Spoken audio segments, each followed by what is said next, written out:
Salutations, respected viewers. Here I am at the Cutty Sark in London. Cutty Sark, as you can see me, is a sailing ship, but it's not sailing anywhere right now because it's stuck on land. They put it into this dry dock a long time ago. It had a brief though illustrious career in the mid-19th century as a tea clipper, which is to say it would sail from here to India to get the first tea of the season and bring it back. Tea was still fairly expensive back then, and the first tea of the season was something very prized, but beach people would pay well over the odds. Not quite sure how it got its name.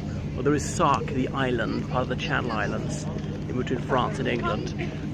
Anyway, so it's open to tourists now, and it's been there for decades. I visited it over 20 years ago. I remember in May 2007, about dawn, a fire started on it for some reason. Anyway, it was out of commission for a long time, but it's fully repaired, open. It's got a fabulous visitor centre. You'll see what life was aboard, a sailing ship. The last days of sail before steamships really took over in the 1860s. Steam power had been around before that, but wasn't really working for ships until then. You see this red dome behind me? That's the entrance to a foot tunnel. We're on the south bank of the Thames, an area called Greenwich. You can walk through this foot tunnel to the north bank, was designed by the world-famous engineer Isambard Kingdom Brunel. And behind me on the north bank, you can see Canary Wharf, that area. It's the new financial district. It's been open since the mid-1980s. You can see that very tall building in the distance. That's number 1 Canada Square, the tallest building in the United Kingdom until the Shard came along. Barclays Bank had its headquarters there. Anyway, other attractions here in Greenwich, this old-fashioned merry-go-round. Well, if you're above 5, you probably won't be fascinated by that.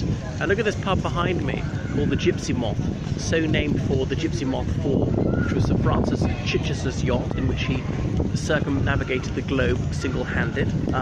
First person to do that, he did that in the 60s. Anyway, Greenwich is a very historic area, and it's been associated with seafaring for centuries, certainly since the time of Elizabeth I. A bit about the toponym.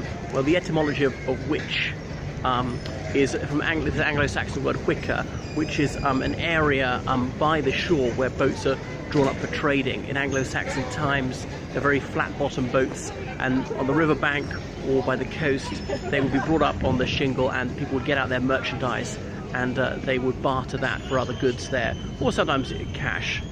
So that's why you see that in lots of place names around here, like Norwich, Ipswich, Aldwych, Harwich. It goes on and on. So very much recommend you visit the Cutty Sark and other places in Greenwich, which I won't have time to show you, such as the Old Royal Naval College with its chapel, its dining hall. Much of that's now part of the University of Greenwich, and it's often a film location. These gorgeous 18th century buildings. There's the Royal Observatory up the hill.